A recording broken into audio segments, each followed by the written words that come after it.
వేదిక మీద ఉన్న పెద్దలు గౌరవనీయులు కోడెల శివప్రసాదరావు గారికి ప్రత్యేకంగా నేను ధన్యవాదాలు తెలియజేసుకుంటా ఉన్నాను. ఇంత అద్భుతమైన కార్యక్రమాన్ని ఇక్కడ ఏర్పాటు చేసి వారే పర్సనల్గా ఫోన్ చేసి మీరు తప్పకుండా రావాలి అని చెప్పి ఆదేశించడం జరిగింది. వారి వయసుకి వారి యొక్క ప్రేమానురాగాలకి మరి తలవంచి ఇవాళ ఇక్కడికి రావడం జరిగింది. అదేవిధంగా వేదిక మీద ఉన్నటువంటి డిప్యూటీ స్పీకర్ గారు మండలి బుద్ధప్రసాద్ గారు, వేదిక మీద ఉన్నటువంటి స్థానిక ఎంపీ గారు కేసినేని నాని గారు, ఉమా గారు, అదేవిధంగా చాలా మంది నాయకులు ఉన్నారు. మా అక్క నన్నపనేని రాజ్ కుమార్ గారు ఉన్నారు. ఈ మొత్తం కార్యక్రమానికి ఆద్యులుగా ఉన్నటువంటి ఎంఐటికి సంబంధించిన రాహుల్ కరాడ్ గారు ఉన్నారు. ఎన్నో రాష్ట్రాల నుండి దేశాల నుండి వచ్చినటువంటి ప్రజాప్రతినిధులు ఉన్నారు. అందరికన్నా ఎక్కువ మరి ఇన్ని వేల మంది మా ఆంధ్ర ఆడబిడ్డలు ఉన్నారు. వారందరికీ కూడా పేరు పేరున నా నమస్కారం తెలియజేసుకుంటా ఉన్నాను. ఆనాడు అమరావతి అంటే ఇంద్రుడిది, అపర వైభవంతో తులతూగేదని చెప్పి చెప్పుకుంటూ ఉంటాం. మరి ఇవాళ నవ్యాంధ్ర జాతి ప్రజలకు సంబంధించినటువంటి అమరావతి కూడా అంతే వైభవంతో ముందుకు సాగాలని, ఇప్పుడు అమరావతి కూడా మరి అంతే వైభవంతో తులతూగాలని చెప్పి నేను మనస్ఫూర్తిగా కోరుకుంటా ఉన్నాను. ఈ ప్రాంగణంలోకి నడిచొస్తా ఉంటే గురజాడ అప్పారావు గారు చెప్పినటువంటి మాట ఒకటి నాకు గుర్తొస్తా ఉన్నది. ఆధునిక స్త్రీ చరిత్రను పునర్లిఖిస్తుంది అని గురజాడ అప్పారావు గారు చెప్పారు. ఈ గడ్డకు సంబంధించినటువంటి భారతదేశం గర్వించదగ్గటువంటి ముద్దు బిడ్డల్లో ఒకరు గురజాడ అప్పారావు గారు. ఈనాడు మనం మహిళా సాధికారిత అని మాట్లాడుతూ ఉన్నాం, కానీ దాదాపుగా 100 సంవత్సరాల క్రితమే వారు మాట్లాడారు. మాట్లాడటమే కాదు, ఎంతోమంది వితంతువులకు పునర్వివాహం చేసి వారికి జీవితాన్ని ప్రసాదించారు. ఎంతోమందికి చదువు చెప్పించి వారికి మంచి జీవితాన్ని కూడా ప్రసాదించారు. మరి అటువంటి మహనీయుల స్ఫూర్తితోని ఇవాళ ఇక్కడ మనం ఈ కార్యక్రమం చేసుకుంటా ఉన్నాం. ఈ కార్యక్రమంలో ఒక మంచి స్ఫూర్తి మనందరికి కూడా వస్తుందని, దానివల్ల జీవితంలో ఇంకా మనము సాధించాలనుకున్న కార్యక్రమాల్లో ముందుకు వెళ్తామని చెప్పి నేను ఆశిస్తూ ఉన్నాను. అదేవిధంగా ఈ కార్యక్రమంలో చాలా మంచి ఆశయాలను, అంటే వచ్చే 3 రోజులు కూడా డిస్కస్ చేసుకోవడానికి చాలా మంచి కార్యక్రమాలన్నీ కూడా లిస్ట్ చేశారు. కాకపోతే ఆ లిస్ట్ చేసిన కార్యక్రమాలన్నిటికన్నా ముందు ఒక చిన్న విషయం మనం ఆలోచించుకోవాలి. The agenda for the next 3 days is amazing. There's been listed wonderful topics across the spectrum.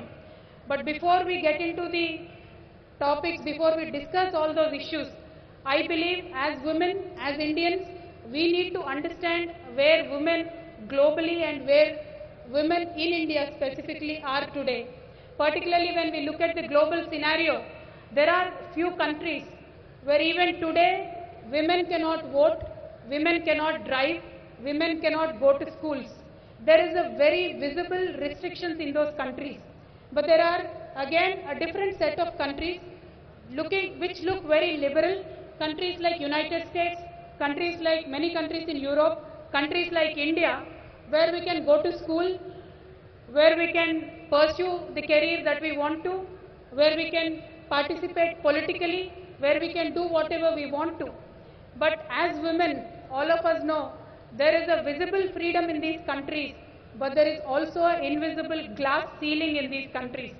And that I say, Ms. Aruna Miller is also here today.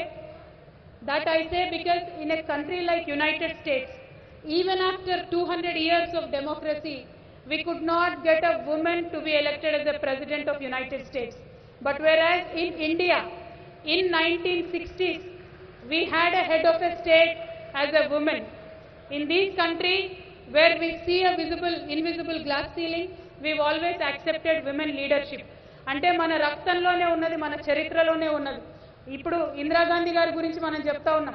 వారికంటే ముందు రాణి రుద్రమదేవి గారు కావచ్చు, ఝాన్సీ లక్ష్మీబాయి కావచ్చు, ఎందరో మంది మహిళలు.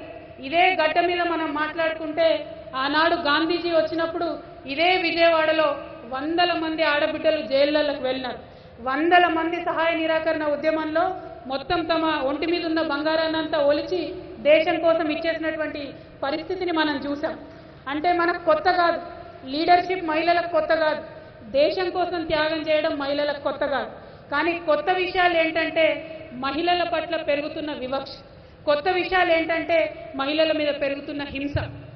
మరి దాన్ని ఎట్లా ఆపాలనే విషయం మీద ఈ సదస్సు ఖచ్చితంగా చర్చిస్తుందని, చర్చించి ఒక మంచి సానుకూల దృక్పథం తీసుకుంటుందని కూడా నేను మనస్ఫూర్తిగా కోరుకుంటా ఉన్నాను. ఇక్కడ చాలా మంది యంగ్స్టర్స్ వచ్చారు, చాలా మంది ఆడపిల్లలు చాలా కాలేజెస్ నుండి వచ్చారు.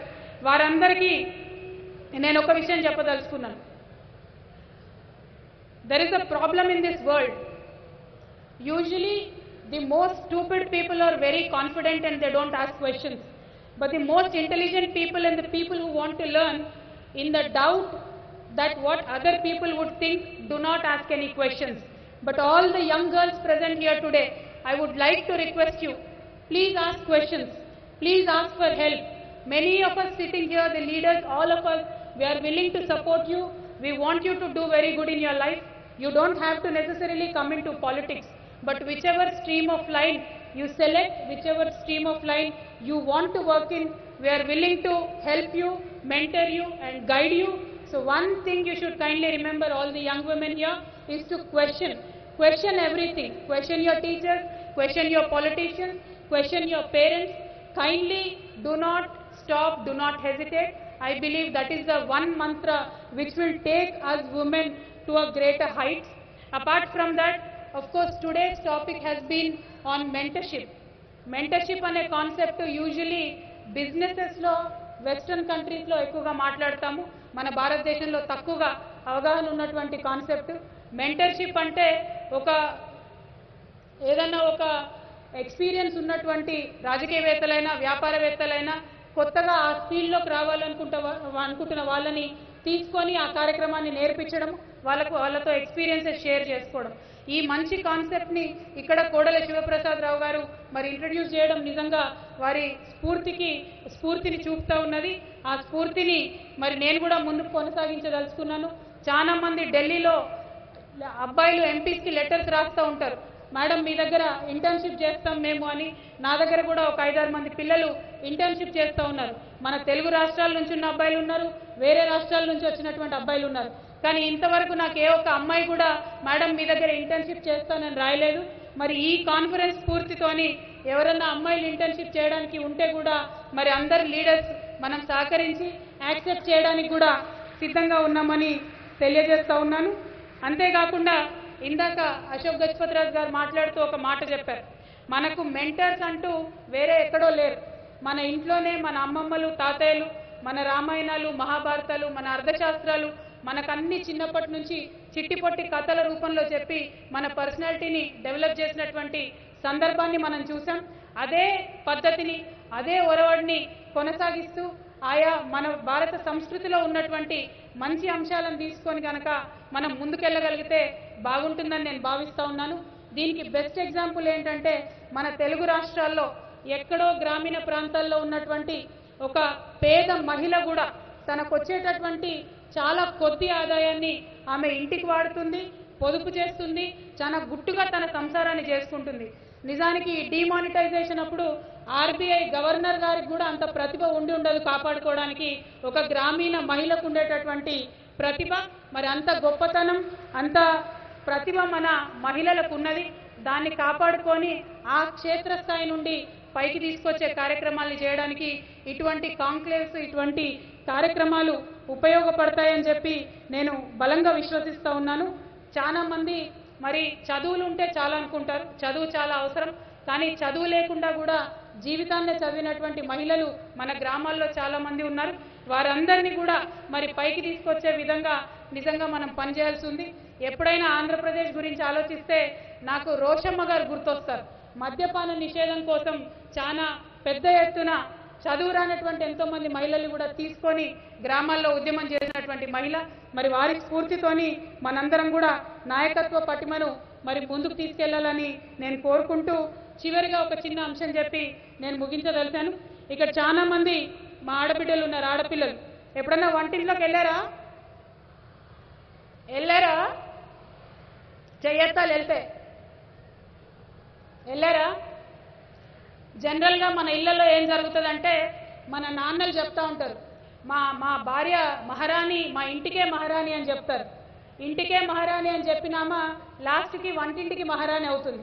సరే వంటింటికి మహారాణి కదా, మరి వంటిల్లంతా మనదే అనుకొని వంటింట్లోకి వెళ్తే వంటింట్లో ఉండే పాత్రల మీద కూడా నాన్న పేరే కనపడుతుంది తప్ప అమ్మ పేరు ఎక్కడ కనపడదు. ఏనాడైతే అది కొద్దో గొప్ప మారుతుందో తప్పకుండా మహిళా సాధికారతకి మనం బాటలు వేసిన వాళ్ళం అవుతామని చెప్పి నేను విశ్వసిస్తూ, మరి అన్ని మార్పులకు ఇది ఒక మంచి వేదిక అవ్వాలని అమరావతి నుండి అమరావతికి వచ్చి నాకు మాట్లాడే అవకాశాన్ని ఇచ్చినటువంటి గౌరవ పెద్దలందరికీ కూడా మరొక్కసారి పేరు పేరున కృతజ్ఞతలు తెలియజేసుకుంటూ సెలవు తీసుకుంటున్నాను. Thank you. జై తెలంగాణ, జై ఆంధ్రప్రదేశ్, జై హింద్. राजनेताओं ने डॉक्टर साहब से बहुत कुछ सीखने जैसा है. इतना सारा हुआ, उन पर एक दाग नहीं लगा.